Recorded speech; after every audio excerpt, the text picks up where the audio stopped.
Vamos allá. Buenas tardes a todos. Primero, agradecer la oportunidad, como no puede ser de otra manera, a la Universidad CEU Cardenal Herrera por esta, y a Cefas, evidentemente, por la posibilidad de esta presentación. Para mí es un inmenso honor presentar a un poeta, un insigne poeta como Julio Martínez Mesanza. Me van a permitir dar un trazo, aunque sea grueso, sobre su oficio y sobre su trayectoria profesional y dar una pincelada sobre, no sobre evidentemente mi juicio poético sobre su obra, que es absolutamente nulo, pero sí diría algunas palabras sobre lo que puede ser su metapolítica o sobre la metafísica de sus versos o escolios. Pues bien, Martínez Mesanza trabajó en la Biblioteca Nacional, también fue director durante muchos años de diferentes centros del Instituto Cervantes. Estuvo en varias ciudades, en Lisboa, en Túnez, en Tel Aviv, en Estocolmo, y tal vez es Milán el que guarda un recuerdo más cariñoso, más amable, porque le permitió amar Italia, conocer mejor su lengua, dominarla y traducir, entre otros autores, a Sachanaro, a Fóscolo o a su admirado Dante, ¿no? Consiguiendo, tal vez, aunque él dice que la poesía traducida es poesía que pierde su alma, pues él, estoy seguro, que consiguió que tuviera ese alma original de la lengua vernácula. Pues bien, entre sus obras mencionaríamos, por ejemplo, su amplio poemario Europa, que ha conocido varias revisiones y ampliaciones, también Las trincheras, Entre el muro y el foso, Gloria, que fue Premio Nacional de Poesía en el año 2017, y entre las antologías, por ejemplo, la fundamental Soy en Mayo. A mí me gustaría también destacar su obra en prosa, que creo que es la única, que es La calle de la reina Esther, que es fruto de sus conversaciones, de sus viajes, de sus lecturas, en el que, a mi parecer, pues el poeta se muestra tal y como es, muestra mucho de su ser, y en el que también me ha parecido ver, como a sus ángeles de la guardia, a Dostoyevsky, a Lope o a Peggy. Pues bien, se ha dicho con razón que Martínez Mesanza es un poeta de la historia, pero no es sencillamente el trovador de gestas heroicas, el que canta a los sóplitas y a las cargas de caballería, al varole y al deber, y también a la derrota, sino que desde los campos de Leustra a Cajamarca nos ofrece una tópica, una selección de los lugares comunes que permiten orientar la historia europea bajo la novaliana idea de unidad, reconociendo que, como ha escrito, desde la infantil revuelta del hombre contra Atenas y Jerusalén, las mentiras, las verdades de cada uno pasan por la verdad, haciendo suyo, tal vez, la frase del novelista místico ruso Mierkowski, y cito: el cristianismo fue el comienzo de Europa, de la misma manera que el fin del cristianismo significará el fin de Europa. Con razón también se ha dicho que es el poeta de la tradición, pues su lírica responde a una regla concreta, a una medida y a una melodía, a una claridad inefable, que no practica el engreído separatismo, que no sufre por la originalidad sino por el origen, que, como su querido Lucrecio, mira con el espíritu, con la pupila del alma, para distinguir aquello que merece la pena ser conservado, aunque no deje de llover sobre casas e iglesias en ruinas, que reclama para sí a un Jan Sobieski o a un Juan de Austria, que bebe de los antiguos como hicieron Justino y Tertuliano, y para quien el hombre moderno, que ataca la forma y el rito, categorías absolutas para nuestro poeta, y quien ataca la majestad y la bonomía de los gestos humanos, no tiene ni Dios, ni patria, ni costumbre. Añadimos nosotros que es el poeta de la gracia, que deliciosamente define como una disposición feliz de toda el alma, quien ha descrito ese asco de pecar como un verdadero terror metafísico, como el exilio del hombre a la nada, pero quien a su vez aguarda dulcemente al Señor, quien sabe que todo hombre puede ser redimido, por eso siente compasión en sus poemas por el hombre desdoblado. Todos podemos ser víctimas o verdugos, humillados por nuestra propia conciencia al volver sin el escudo. La conversión es para él el mayor acto de la libertad.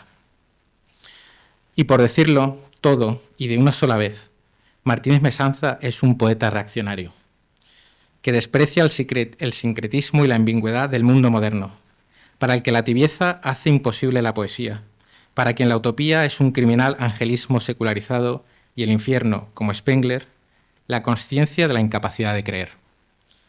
Para quien el poder, las torres yermas, ha sustituido el derecho de Justiniano por la maraña de leyes superfluas y despóticas. Para quien los tiempos de paz, burgueses y de la usura son como para Orígenes tiempos propicios para el demonio. Mesanza propone quizás guiarse por la Stella Maris, amar a la mujer que redime y sobre todo la que deposita el alma, el hombre. No transigir, amar al prójimo, entregar los dones, amar aquello que el mundo antiguo y cristiano amó y consideró innegociable.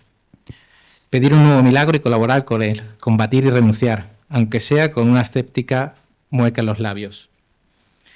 Nostoi es el título de uno de sus poemas para los antiguos, que quiere decir regreso, retorno al hogar. Reaccionario es en el fondo un disgusto con el mundo que nos hace fijarnos en un orden superior, trascendente, que anhelamos, un primer asombro por la ausencia de lo sagrado. Reaccionario es el retorno a un estado del espíritu y manera de vivir que reinaba antes de un trastorno, pero no una vuelta material, no una vuelta a principios y formas perecederas, ni a ideas conservadoras o progresistas. Es volver a tener presente la seriedad de la vida y sus principios eternos. Termino ya. El poeta Roy Campbell, tras su paso por España, en uno de sus versos nos dejó escrito que el poeta, el soldado y el sacerdote son los eternos triunviros de la tierra. Pues bien, Julio Martínez Mesanza es uno de esos triunviros.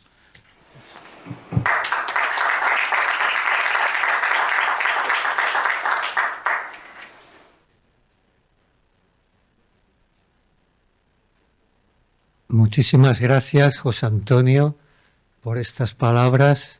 Yo estoy, no sé, emocionado, ¿no? Yo no habría visto en mi obra tanta profundidad, ¿no?, como la que tú has sacado a la superficie.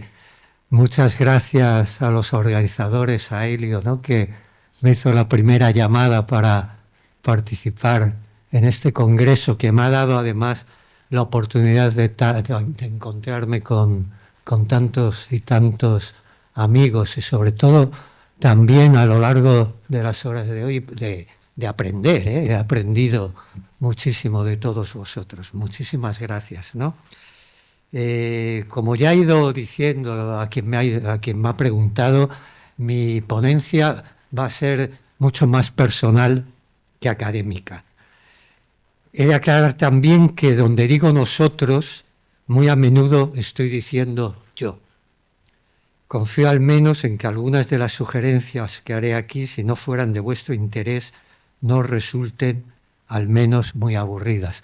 Y confío también, porque me he dejado el iPad en el hotel, que el móvil que nadie me llame a él ni nada de eso, porque íbamos a quedar todos muy mal. Bueno, a lo largo de las líneas que siguen intentaré marcar la diferencia que existe entre el sentimiento religioso y el sentimiento de lo sagrado.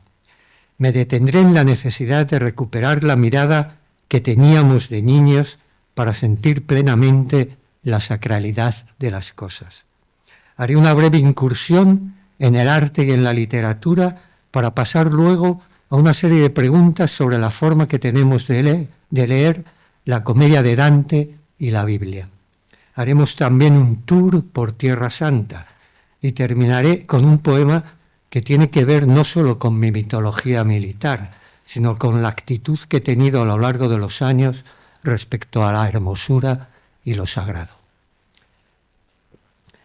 Cuando recibí la invitación para participar en este seminario, pensé que resultaría sencillo decir algo que no fuera totalmente obvio sobre su asunto central, ese retorno de lo sagrado. Después de ir y venir sobre el tema, vi que estaba muy equivocado. Resulta mucho más sencillo explicar algunas de las causas de su abandono. Además, y eso hacía que centrarse en la opción del retorno fuera más difícil, vi que este tal vez no sea el de lo sagrado, sino simplemente el de la religión y el de la espiritualidad. Ya se ha referido antes Garrocho, me parece, el profesor Garrocho, a la terminología, ¿no?, que estamos empleando. Religión, espiritual, sagrado, ¿no? Yo voy a intentar centrarme en lo sagrado y decir por qué no me centro en lo religioso y en lo espiritual. La espiritualidad, la religión, lo religioso ha retornado en otros momentos de la historia. Y estas, la religión y la espiritualidad, aun teniendo mucho que ver con lo sagrado, no representan, a mi entender, exactamente lo mismo. Creo que en lo sagrado hay un componente de temor o incluso de terror que no está presente en las formas más domesticadas, evolucionadas, civilizadas de la religión. Sobrevive, claro está, en el sacrificio de la misa, en la consagración, pero por desgracia nos suele pasar inadvertido. Habría que recuperar la mirada que teníamos a los 10 años para sentir ese temor de lo sagrado que sentíamos al entrar en una iglesia, que experimentábamos, al entrar en una iglesia. Tendríamos que tener de nuevo 10 años para recuperar ese temor sagrado que respondía al silencio, a la penumbra, a los olores, que afectaba a todos los sentidos y que, visto desde nuestra hora, lo achacamos a que en la niñez somos más vulnerables. Pero es que esas imágenes, esas cruces, los cálices y hasta la misma persona del sacerdote y sus vestiduras litúrgicas, y los que no fuimos a colegio de curas, esto lo sentíamos de una forma más intensa, todo aquello nos transmitía de manera radical y nítida otra realidad. Nos abrían a un mundo al que nunca podremos acostumbrarnos, porque solo pertenecemos a él en momentos muy escasos y fugaces. Nos ocurrió también con las catedrales y con las recónditas iglesias románicas, con lo más grande y más pequeños receptáculos de lo sagrado. No eran iguales las que vimos luego, y no solo porque incluso a lo extraordinario nos fuéramos acostumbrando, sino porque aquellas, las primeras, son las únicas que supieron desconcertarnos por completo, porque éramos niños. Es cierto además que para los nacidos a mediados del pasado siglo, algo se perdió entre medias. La misa tradicional en latín, con su belleza y ese misterio con minúscula que se añadía al misterio con mayúscula, y que en la mente de un niño despertaba ese temor que se siente ante lo incomprensible. Somos la generación que durante más tiempo se ha sentido huérfana por esa pérdida, porque nosotros la conocimos y crecimos casi hasta nuestra adolescencia con ella. Al principio uno no se da cuenta, pero luego cae en que la liturgia tenía mucho que ver en cómo se percibe o deja de percibirse la presencia. Cuanto más insípido se vuelve todo, el arte, la liturgia, más terreno pierde lo sagrado y más nos alejamos del temor, del temblor y de lo terrible. Creo que esas experiencias de lo sagrado en mi niñez y temprana adolescencia han sido las más radicales y auténticas de mi vida. No sé si a todos les ha ocurrido lo mismo, pero yo, cuanto más reflexiono sobre este asunto, más convencido estoy de ello. Luego, como el de tantos y no el de todos, mi espíritu fue perdiendo el temor, se fue civilizando. En definitiva, no vamos a destruir los Hermes ni a revelar los misterios de Eleusis. Les dejamos eso a los incrédulos y a los sacrílegos. Pero la relación fugaz pero verdadera que teníamos con esos Hermes y con esos misterios ha ido perdiendo lo que tenía de auténtico para convertirse solo en costumbre, en una forma de respeto. Volvemos a encontrarnos con ese temor ante lo sagrado, con ese desvalimiento infantil, cuando contemplamos la obra de la creación. No desde luego la naturaleza cercana, por majestuosa que sea, no las grandes montañas ni los ríos imponentes, no las criaturas por hermosas que sean, sino la noche del universo, con su vértigo invertido, el vértigo al revés, de la que acabamos huyendo atemorizados. No seré yo quien se queje de la ciudad y de la civilización, pero es indudable que la ciudad no nos ha alejado solo del campo, sino también, y eso quizás sea su mayor defecto, de la visión del otro campo, del desbordante de estrellas que se extiende sobre nosotros. Ahora rara vez tenemos la exigencia de sostener la mirada, y como no estamos acostumbrados a ello, cuando tenemos que hacerlo, toda esa luz y toda esa oscuridad infinita nos resultan insoportables y huimos de ellas. Aquí no se trata de preguntas, de quién lo hizo ni para quién lo hizo, ni de cómo funciona. No se trata de mecanismos físicos, ni de procesos químicos, ni de qué había antes. Se trata simplemente de avasallamiento. Cuando somos pequeños o cuando nos sentimos pequeños, podemos experimentar sin mezcla y sin esfuerzo la presencia de lo sagrado. Podemos ser avasallados y cada uno tendrá que lidiar con ello según sus fuerzas. Y muchas veces se trata de eso, de ser pequeños hasta las lágrimas, que son una forma de huida y a la vez de encuentro con nosotros mismos. Leía, me parece, Clemente de Alejandría, sí, en el Pedagogo de Clemente de Alejandría, que sí somos como niños, ¿no? Los niños de Dios, y por eso la sonrisa de los niños, ¿no? Yo querría decir que sí, que somos como niños, pero por eso las lágrimas y el temor de los niños.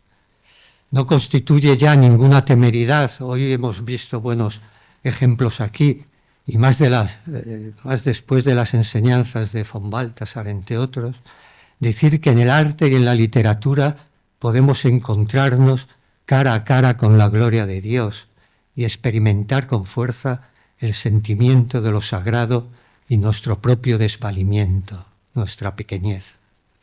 A veces, como ya he dicho, es necesario volver a ser niños y volver al llanto.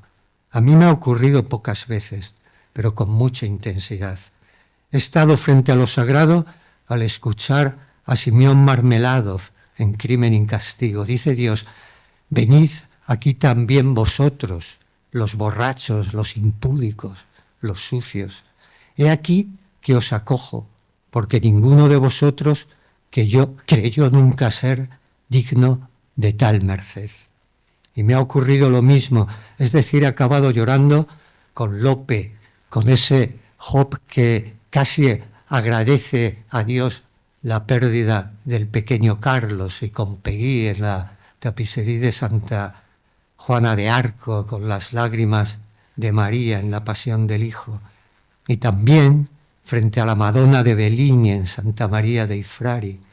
No han sido demasiadas veces, lo reconozco, pero sí las suficientes como para darme cuenta de que en muchas de las obras de los hombres hay algo que no ha sido escrito o dibujado por sus manos, aunque la mayoría de las veces el arte y la literatura traten de fingir y solo nos ofrezcan sucedáneos, incluso cuando quieren ser o parecer sagrados.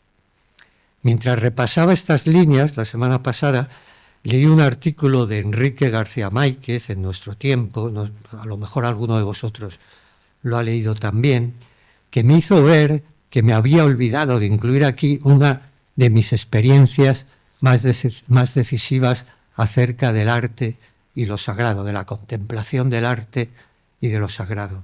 Esta vez como espectador, sin lágrimas, pero con desconcierto y asombro, de la relación entre el arte y lo sagrado, de la que a su vez hablé en un artículo en Nueva Revista hace más de 30 años.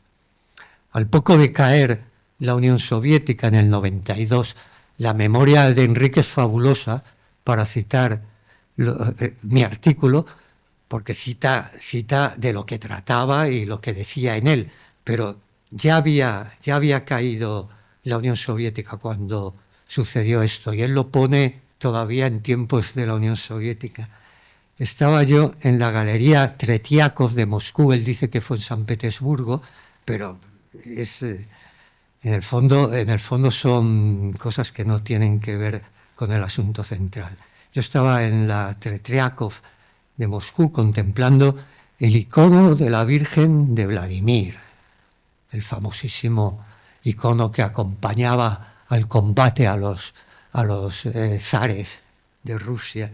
Cuando vi a una mujer muy guapa y elegante arrodillarse delante de él, santiguarse y empezar a rezar. Imaginaos, en un museo, ver eso. Es algo que no se ve en los museos.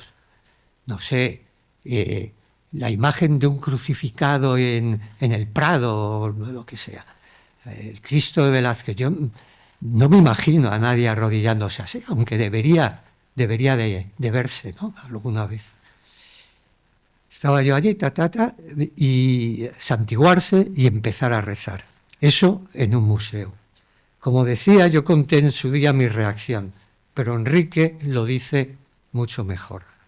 Todo el museo quedaba transformado. Estas son palabras de Enrique García Máquez.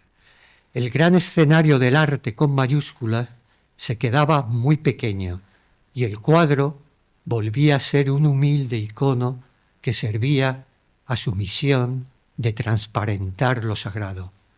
Lo vivió, esto lo dice por mí, como una hierofanía. Así fue. Nos pasamos la vida huyendo de lo terrible. Esto es lo que da el título a mi ponencia. Lo terrible que está en la raíz de lo sagrado. Y aunque solo sea por el instinto de supervivencia, esto tiene su lógica. A propósito, voy a centrarme ahora en dos de mis lecturas recurrentes. Una que tiene la consideración de divina, desde que así lo decidió Boccaccio, la Comedia de Dante, y otra que es sagrada por definición, la Biblia. Mi actitud y la de muchos lectores ante ellas me ha parecido siempre un poco paradójica. Lo que es seguro es que ambas ofrecen un rico muestrario de las diferentes maneras de enfrentarse a lo sagrado como lectores. ¿Por qué? Me haré una serie de preguntas. ¿Por qué preferimos el infierno al paraíso? Como lectores, Si el paraíso está repleto también de maravillosas imágenes, de momentos sin igual en la historia de la poesía. Podríamos dar muchas respuestas y puede que ninguna fuera cierta o que todas lo fueran. Cierto es que hasta las últimas esteles del paraíso han llegado muy pocos, muy poquitos, y menos aún son los que han repetido hasta allí el camino, hasta el último canto del paraíso, hasta el último verso del paraíso. Preferimos quizá el infierno por las infinitas posibilidades expresivas que ofrece la variedad de los pecados, o tal vez porque pese a sus monstruosidades, en él nos encontramos en terreno conocido, en nuestra zona de confort, como se dice ahora. Pensamos que el infierno es lo terrible, porque sus imágenes, incluso sus sonidos y olores, lo son. Pero quizá estemos equivocados, porque lo terrible, por definición, es lo que no podemos tolerar. Y el infierno, como propio y habitual en nuestras vidas, no solo lo toleramos bien, sino que nos complace, nos da placer. Estamos, se podría decir, familiarizados con el pecado y con las tinieblas. Y el pecado es, como sabemos, y se ha repetido hasta la saciedad, mucho más literario. Sin embargo, en el paraíso perdemos pie. En el paraíso dejamos de mirar. Es más aburrido, dirá alguno. Se necesita cierta preparación teológica, añadirá otro. Lo espiritual se nos escapa, no lo podemos hacer. Podría ser la disculpa de muchos. Creo que dejamos de mirar por dos motivos, y ambos tienen que ver con lo terrible y sus efectos. Porque la visión de la divinidad, de lo sagrado, es terrible y nos apartamos. Porque una vez recuperados del efecto, solo la voluntad podría hacer que volviésemos a sostener la mirada, pero somos extremadamente perezosos. Ocurre con lo sagrado y con la verdad. Ocurre, por lo tanto, con el arte que se enfrenta a la verdad con mayúsculas y con el que es de verdad. Podemos hacernos otra pregunta, esta vez mucho más delicada y que a simple vista parece contradecir a la que nos hacíamos sobre el infierno y el paraíso. ¿Por qué como creyentes o como simples lectores, aparte de lo que oímos en misa, volvemos siempre a la lectura del Nuevo Testamento y visitamos muchas menos veces el Antiguo? Es cierto que volvemos a menudo al Cantar de los Cantares y también a Ruth, a Judith, a Esther, a Tobías. Son algunas historias maravillosas, historias que nos divierten incluso. Y naturalmente volvemos a los Salmos para llevarnos aquí ya algunas sorpresas. Pero volvemos mucho menos de lo que deberíamos a los profetas, a todo lo que tiene que ver con la ley, con la sabiduría y con la alianza. Y casi ya ni se empieza por el principio. El adulto que somos ha dado la espalda al mismísimo Génesis. Y creo que no solo por cientificismos, ¿no? Le ha dado la espalda sin más.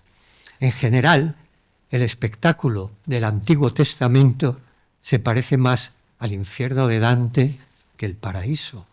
Traidores, reyes adúlteros, ladrones, hijos que engañan a padres ciegos, hermanos que se confabulan para abandonar en un pozo a otro de sus hermanos, hermanos que matan a sus hermanos, y así hasta el infinito. Estaríamos en nuestro elemento. Sin embargo, no volvemos mucho sobre estas cosas, ni las admiramos como literatura, lo que sería al menos un pecado venial, y ni mucho menos reflexionamos lo suficiente sobre su verdad. ¿Será porque en el Antiguo Testamento solo nos complace esa cara amable de la que es embajadora la poesía? Esto sería tener una idea muy limitada de lo poético, pero para algunos podría ser ese el motivo. Yo creo que la razón es otra y mucho más profunda. No miramos con tranquilidad esas cosas por lo mismo que no podemos sostener la mirada en el paraíso, por la presencia de Dios en su incomprensible gloria. No queremos ver ni oír a ese Dios que castiga, a ese Dios al que temer, que mal que nos pese a muchos cristianos, es el Dios llamado terrible del Antiguo Testamento. En el infierno de la comedia solo encontramos los castigos y las historias más o menos novelescas de los pecadores. Pero quien castiga está allá lejos, al final del paraíso. Solo vemos sus efectos en esos castigos. En el Antiguo Testamento, Dios está omnipresente para el premio y para el castigo, pero incluso cuando perdona nos parece desconcertante. Solo en el libro de Esther no aparece nombrado, pero también allí, para el premio y el castigo, se le percibe por todas partes. Traicionamos la filiación y renunciamos a la presencia de ese Dios que no podemos comprender, para solo recuperarla en la lectura de la pasión. Ahí, en quien abandona y el abandonado, vuelve esa parte de lo sagrado que nos resulta inconcebible, y sin que lo sagrado, y sin la que lo sagrado no existe, como recordaba hoy muy bien Helio, el Padre incomprensible y el Hijo que va a ser sacrificado. Sin sacrificio, sin el que no existe relación alguna con Dios ni con lo sagrado. ¿Por qué ahí, a la lectura de la pasión de Cristo, si somos capaces de volver, incluso con una culpable deleitación? Esa es la pregunta. ¿Por qué hemos convertido en figura y metáfora muchas de las acciones del Dios del Antiguo Testamento, como si Dios necesitase que le buscáramos disculpas? Y nos complacemos en ese otro que es el mismo que puso a prueba a Abraham y que ahora está abandonando a su propio hijo. Siempre he pensado que si creemos en uno, tenemos que creer completamente en el otro. Claro que Dios es la bondad infinita, pero es infinito también en muchas otras cosas que nos cuesta aceptar. Y nuestra tendencia como cristianos es alejar de nuestras vidas al que no podemos comprender, pese a estar hechos a imagen y semejanza suya, también en lo que nos cuesta aceptar.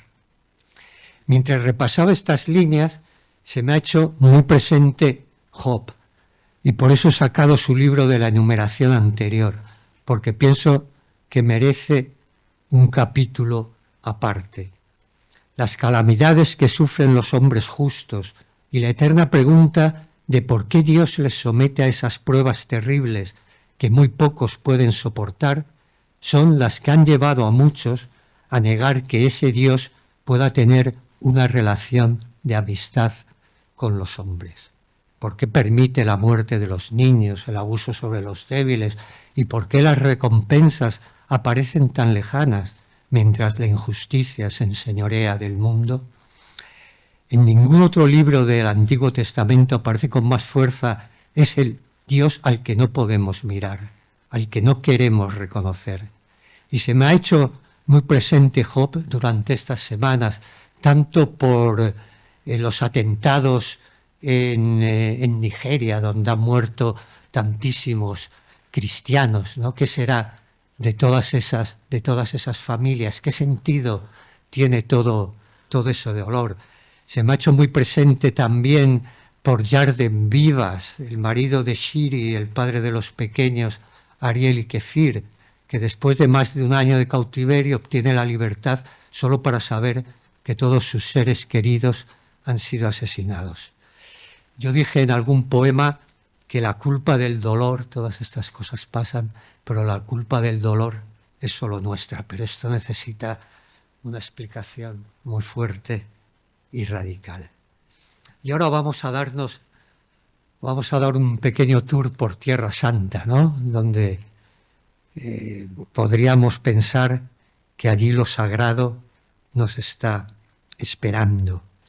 He vivido 9 años durante 2 épocas distintas en Tierra Santa, y alguien podría pensar que esta ha sido una enorme oportunidad para sentir muy de cerca la presencia de lo sagrado.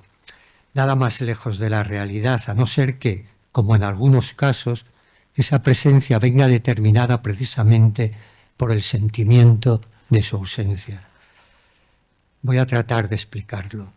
Es cierto que yo vivía en Tel Aviv, una ciudad que me es muy querida, pero de la que se puede decir que es cualquier cosa menos santa.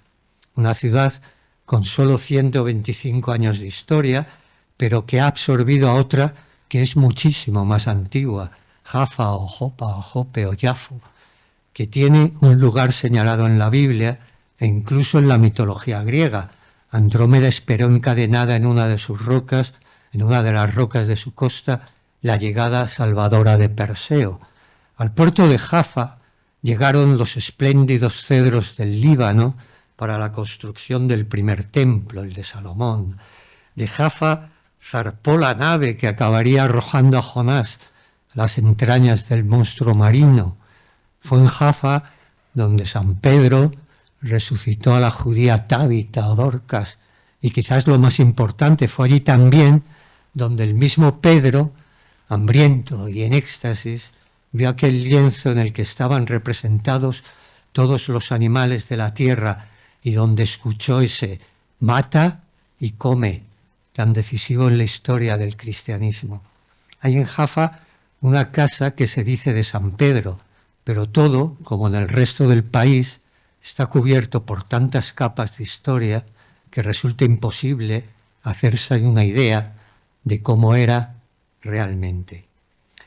Si buscas un encuentro verdadero con lo sagrado en Tierra Santa, lo primero que tendrás que hacer es alejarte de la autosugestión. No vale con decir, aquí pasó esto, voy a sentirlo. Seguramente resulta útil representarse en cada sitio las escenas que allí tuvieron lugar, hacer el esfuerzo de traerlas a la memoria de la forma más realista posible. Pero lo cierto es que ese encuentro no va a depender de nuestra voluntad, o al menos eso es lo que me ha pasado a mí. A menudo son los mismos lugares los que impiden que esa representación de los hechos resulte fructífera. Sientes mucho más cerca a Nuestra Señora en el icono de la Virgen de Vladimir que en la gruta de la Anunciación de Nazaret, porque la arquitectura que la preserva, y no solo por su modernidad, distrae por completo la mirada y la reflexión. Uno piensa que en muchos casos sería mejor situarnos frente al punto exacto y que alrededor solo hubiese vacío. El cristianismo tiene mucho que agradecer a Santa Elena y a la piedad posterior que hizo que se rescatase la mayoría de tantos y tantos lugares santos, pero hay algunos que han sido tan maltratados por las estructuras superpuestas que hacen prácticamente imposible ese encuentro con lo sagrado. Y gran parte de culpa la tiene el arte del llamado, arte sacro contemporáneo, que exportado a esas tierras, a esas latitudes, desafina de la forma más notoria. En Belén la arquitectura es otra cosa y por supuesto es otra cosa también en el Santo Sepulcro de Jerusalén, pero allí y acá nos encontramos siempre con una interposición. Cada iglesia del mundo es templo que alberga o debería albergar lo sagrado, pero aquí parece más bien que lo esconde, incluso cuando quieren manifestarlo, como ocurre con la piedra de la deposición. Haz lo que todos hacen, tócala, me dijo un amigo, e hice lo que todos y la toqué. Pero yo creo que esa piedra necesitaba también del vacío alrededor para ser sentida con total intensidad. Y el caso es que el vacío estaba allí, esperándome. El primer momento en que verdaderamente me sentí en Tierra Santa fue cuando, contemplando la ciudad, el monte del templo, desde una terraza de la Universidad Hebrea de Jerusalén, me giré y vi cómo se extendía detrás de mí todo el desierto de Judea. Es allí, frente al desierto, donde se intuye de manera más clara el único Dios verdadero, el Dios de Abraham y de los profetas, el Dios de la alianza y el Dios, precisamente, de los 40 días en el desierto. Sin ese vacío, que es también nuestro propio vacío, no se entiende nada. Hay una relación un poco curiosa que yo encontré con lo que decía antes, mientras escribía esto, con lo que decía antes de la comedia y con lo que decía de la Biblia, entre el hecho de vivir en Tel Aviv, que sin ser Sodoma y Gomorra no era naturalmente una ciudad santa, ir a Jerusalén unas 100 veces en mi vida, pero no iba camino del paraíso, sino de una especie de purgatorio. Casi estaba deseando volver al infierno de Tel Aviv cuando estaba en Jerusalén. Y el paraíso, que para mí estaba en ese desierto deslumbrante de Judea, tener miedo de ir a él, tener miedo, porque sabía que allí los encuentros me iban a emocionar demasiado. Y de hecho fui muy pocas veces, y una ya a algo que no era realmente bíblico, sino posbíblico, perteneciente, podemos decir, al último periodo de los padres de la Iglesia, y fue una visita inolvidable que hice al monasterio de Marsaba, donde acabó sus últimos años San Juan de Damasco, ¿no? El último padre de la Iglesia. Y bien, decía, amenazaba, ya que soy poeta, amenazaba con terminar con un poema. y así voy a hacer. Así voy a hacer.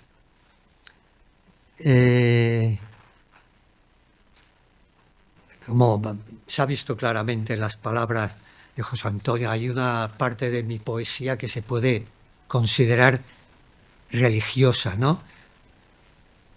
No sé cuántos poemas son, pero bueno, contando los que he escrito, por ejemplo, dedicados a María, que no son pocos, más bastantes otros que tratan el tema religioso, a lo mejor da para 30 o 40 poemas, o sea que bastante.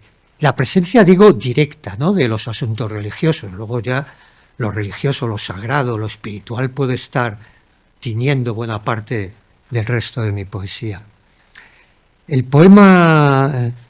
poema tiene bastante que ver con lo que he intentado insinuar o explicar aquí con muchas más palabras. El poema lo escribí entre 2013 y 2014 y se titula Los carros de Kipur. Lo primero que hay que decir es que se trata de modernos carros de combate. Son los carros de Avigdor Kahalani en los altos del Golán durante la guerra de Yom Kippur. Podrían ser también los de las columnas de Ariel Sharon penetrando en el Sinaí. Pero en esos carros modernos he querido que resonaran también los que en Nahum irrumpen con estrépito por las calles de Nínive y todos los del antiguo Cercano Oriente que aparecen en la Biblia, en los Salmos, en Zacarías. Esos carros de combate son aliados de la grandeza y del poder. No es solo fascinación, que también lo que siento por ellos, sean antiguos y tirados por rapidísimos caballos o modernos, con esa mezcla de ligereza e invulnerabilidad. Para mí, al menos, representan mucho más. Podría decir que son un ejemplo de la hermosura más terrible y despiadada, ante la que, como ocurre con lo sagrado, no podemos mantener fácilmente la mirada. Nada puede interponerse frente a ella, y lo único que nos queda es la huida, a no ser que nos asista una voluntad de hierro. Porque de lo sagrado nos alejan muchas actitudes y naturalmente cada uno de nuestros pecados mayores, entre los que debería incluirse también el desinterés, mezcla de soberbia y de pereza. Cualquiera de esos pecados debilita la voluntad y por lo tanto la resistencia. En mi caso, descubrí que era la indolencia la que impidió que muchas veces pudiera mirar de frente a esa hermosura terrible, que la indolencia, la pereza, era la razón de mi huida. Ocurre, como hemos visto aquí, cuando viene con las vestiduras del arte, y ocurre cuando se trata de la hermosura terrible de Dios. Al final, la actitud es la misma, porque estamos hablando tal vez de la misma cosa. Dice el poema. Ya con esto termino. Espero no haber sido muy pesado, ¿no?, con estas consideraciones. Subrayaré, a la vez que lo leo, los versos que aluden a lo que decía de la huida. Los carros de Kipur en las colinas, los carros de Kipur me despertaron. Eres, Señor, la guerra interminable. Yo, la inmensa pereza inapetente. Eres la carga matinal terrible. Y a mí me deja mudo la hermosura. Mirarla exige mucho y cansa pronto. Cuando viene, me escondo en mi indolencia. Los carros de Kipur, que son tu gloria, que son también tu gloria incomprensible, que habita en lo terrible y en lo humilde, y en lo confuso habita y en lo claro del mundo por hacer y el mundo hecho. Los carros de Kipur que van de caza, los carros de Kipur que son tu gloria, la luz incomprensible de tu gloria, los carros de Kipur que son la gracia, la aliada de la gloria incomprensible, la gracia por terrible rechazada, la gracia rechazada por hermosa. Ahí termina. Muy bien. Muchas gracias.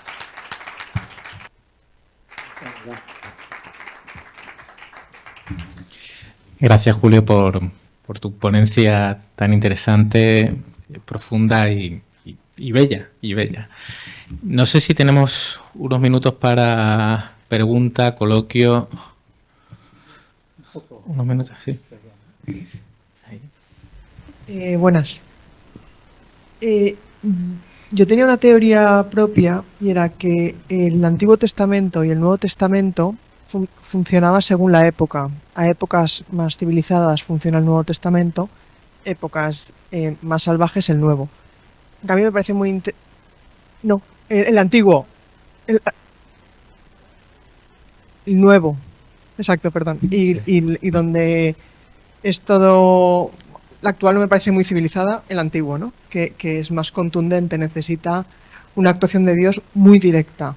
En el nuevo parece casi como que consultamos a Dios. En lo otro o actúa o actúa. Pero me ha parecido muy interesante la visión de lo sagrado como las dos cosas donde huimos de lo terrible que es el antiguo. La pregunta era si en lo sagrado convive todo, entiendo que en el hombre también, ¿no? Yo creo que lo sagrado tiene esas dos caras, ¿no? Que yo he intentado también decir aquí. O sea, el huerto, yo creo, la oración en el huerto, es donde se ve más claramente, ¿no? Ahí está Jesús se está dirigiendo al Padre, y el Padre es el Dios del Antiguo Testamento, que le está dejando que pase esa noche de dolor infinita, ¿no? Yo creo que ahí están representadas las dos caras, ¿no? También al final en la cruz, ¿no? Están perfectamente representadas. Pero a lo largo del Nuevo Testamento, mi padre, pero no se le ve verdaderamente el rostro del Padre. El rostro del Padre se ve en esos dos momentos. El rostro del Padre, que es el Dios del Antiguo Testamento y que se nos olvida muchas veces, ¿no? Porque quizás nos resulta eso demasiado excesivo, ¿no? Y para nuestra religión, a la que me refería antes, un poco domesticada, un poco civilizada y más de adultos y de personas que no quieren problemas, el otro Dios es que es muy duro, muy duro.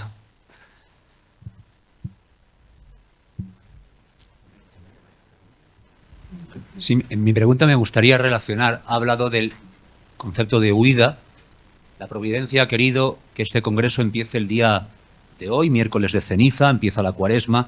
Me gustaría hablar sobre esa metáfora o símbolo que se asocia con la Cuaresma y que es el desierto. Ha mencionado que el desierto de Judea le dio cierto temor, cierto respeto. ¿Por qué cree que esto es así? Yo creo que de una forma diría no cristiana, siempre el desierto había ejercido cierta influencia sobre mí, ¿no? Pero esta vez fue desde un punto de vista religioso. El síndrome famoso de Jerusalén, que la gente llega allí y No, yo ya llegué creyendo, yo no me tenía que revelar ninguna, pero sí que me reveló de alguna forma el desierto el principio de todo.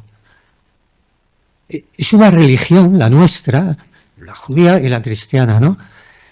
Que solo puede venir del sentimiento ese del desierto. Y se ha dicho muchas veces que el Dios único solo puede ser concebido en el desierto, ¿no?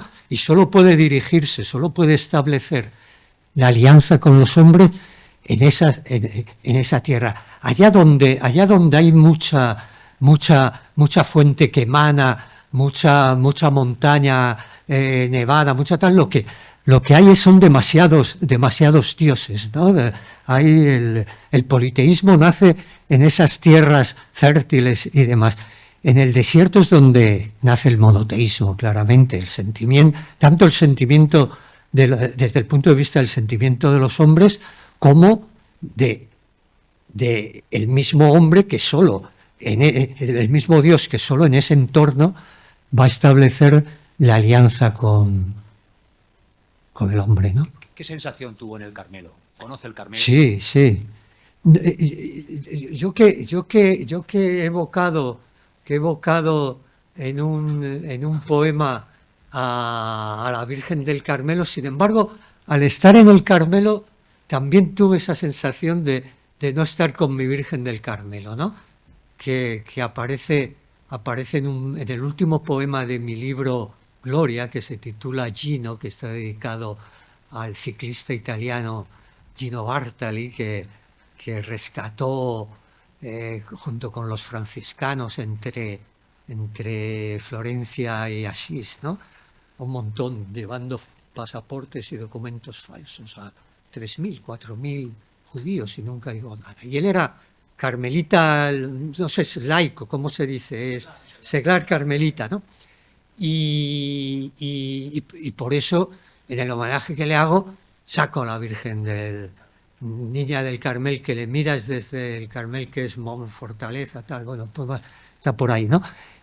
Pero yo allí no sentí eso, ¿no? En los lugares no sientes eso, precisamente. O sea, es la primera decepción que te llevas con Tierra Santa, es esa, que no sientes lo que crees que vas a sentir. Y luego ya, bueno, estuve primero 4, luego 5 años, ya no lo intenté, ya dejé solo que me dijera lo que me tenía que decir, pero no buscar por las esquinas lo que buenamente no se encuentra, ¿no?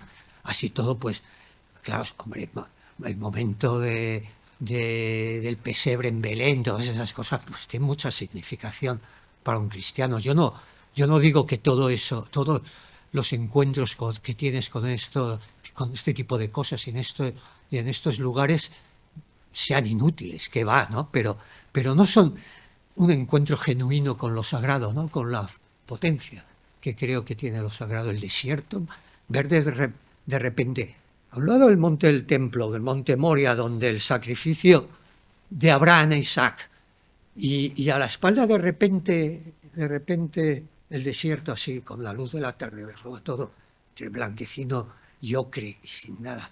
Yo digo, es esto, no es la historia esa de Abraham e Isaac que está sucediendo allá, a donde ahora mismo está la cúpula de la mezquita esa. No, es otra cosa y está detrás.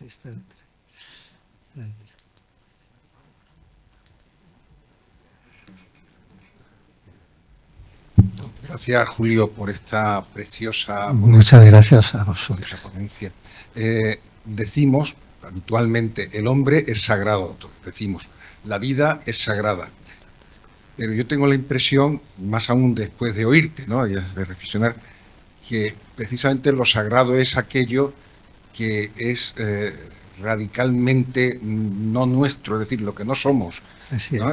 Aquello en lo que se establece esa distancia que nos hace descubrir que hay algo, y de ahí el terror, lo terrible. Efectivamente, todos creo que en algún momento nos ha sido dado poder experimentar la fuerza de lo sagrado, pues hemos notado, es decir, esa pequeñez a la que aludías, que radicalmente es así, ¿no? O sea, ante el cielo estrellado, ante cualquier momento de la vida en la que te das cuenta de tu pequeñez ante aquello que es terrible. Entonces, es que estamos equivocados, es que el hombre no es sagrado, sí. Es que la vida no es sagrada, lo sagrado es lo radicalmente otro.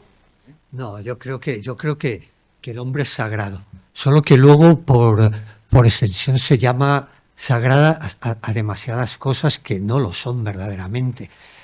Claro, en el sentido de que es sagrado, de que es intocable, de que debe ser respetado, claro que el hombre y la vida, claro que son sagradas, pero en el otro, y en el sentido también de que somos imagen del Creador, ¿no? Imagen y semejanza del Creador, entonces sí que somos sagrados. Pero nosotros no creo que nos veamos ni al prójimo, por desgracia, como sagrado, ni a nosotros mismos. Tenemos que encontrar esas experiencias en lo otro, no ya en el otro, que bueno, hay muchísima filosofía sobre el otro, ¿no? La consideración de santo o de sagrado sí que debe tenerlo, ¿no? Pero no es esa sacralidad, ¿no? La sacralidad que te golpea no es ver al otro, que es el prójimo, que es otro, pero es como tú, ¿no? Es ver eso, es ver lo que es completamente extraño a ti. No es tampoco la parte de Dios que es imagen y semejanza, es algo que se escapa a esa, porque Dios sí, estamos hechos a su imagen y semejanza, pero es también muchísimas más cosas. Y yo creo que esas son y luego esto también, bueno, rescata toda la tradición también de lo sagrado anterior al Dios único, ¿no? Ahí la sacralidad en la religión grecolatina, ¿no? Lo que te da temor es el lugar donde los lugares sagrados, ¿no? O sea, esas cosas infinitamente más primitivas son las que están en la raíz de lo sagrado para mí. Yo diré que, como decías, yo solamente me he sentido sagrado cuando me miraba a mi perro. Entonces sí, claro. No se siente el Dios, ese ser que está ahí, ¿no? Claro, porque luego por extensión ya hay tantas cosas sagradas, ¿no? Hay todo. El descanso es sagrado, el trabajo es sagrado, todo lo que tiene que ver al final con el hombre es sagrado. No sé si hay tiempo para una última cuestión. Hay una cuestión que me he dejado esta mañana, o sea, que me hubiera gustado plantear, y es la siguiente. Es una idea también de Gustav Jung, y que podría ser lo siguiente. Igual que en algún momento, podríamos decir, ha habido esa parte de represión del inconsciente, en el que uno está como ocultando sin saber que lo oculta, cosas que lleva dentro. Me pregunto si podemos estar ante una cultura que reprime lo sagrado, de tal manera que lo sagrado lo llevamos dentro, pero no sabemos que llevamos lo sagrado. Es decir, que no, lo he dicho de otra manera, mejor, que tenemos esa sensibilidad hacia lo sagrado, pero que se haya reprimida y por lo tanto no sabemos que la tenemos, ni siquiera somos conscientes de su represión. No sé si esto tiene sentido. Yo creo que tiene sentido. Yo creo que tiene sentido. Solo que al final tal vez solo estamos expuestos a ese zarandeo de lo sagrado que llevamos dentro de nosotros, los que a través de la religión, de lo que sea, o de los que nos exponemos a ello, porque si lo lleva uno, lo lleva todo el mundo. Yo creo que todo el mundo, entonces hasta los máximos ateos, los mayores pecadores, llevarán en lo sagrado dentro de sí, son sagrados como la explicación que hemos hecho antes, pero yo no diría que reprimido, yo diría que oculto y esperando a manifestarse. Pero si lo dices por algo temporal, por lo que esté ocurriendo dentro o sea, en Occidente ahora mismo, ¿no? Por ejemplo, yo creo que no es capaz la realidad de llegar a reprimir lo sagrado. Puede ocultarlo, pero eso no es reprimirlo, ¿no? Mantenerlo oculto no creo que sea reprimirlo. Reprimirlo te llevaría a conocer que está ahí y a establecer una tensión con ello, ¿no?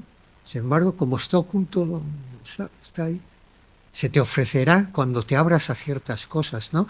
A algunos les aparece en el arte, a otros naturalmente en la religión, es el lugar más normal para encontrarlo, ¿no? Pero en tantas cosas de la vida puede aparecer, pero es que está oculto, no creo que reprimido, pero yo creo que para eso a lo mejor tendría que estar más organizada la sociedad represora, y la sociedad yo creo que no está los represores no están tan organizados. Ocultan, ponen trampantojos delante de todo eso, pero no están tan organizados, yo creo, como para hacernos que lo sagrado esté reprimido. Pero es muy interesante eso, en cualquier caso.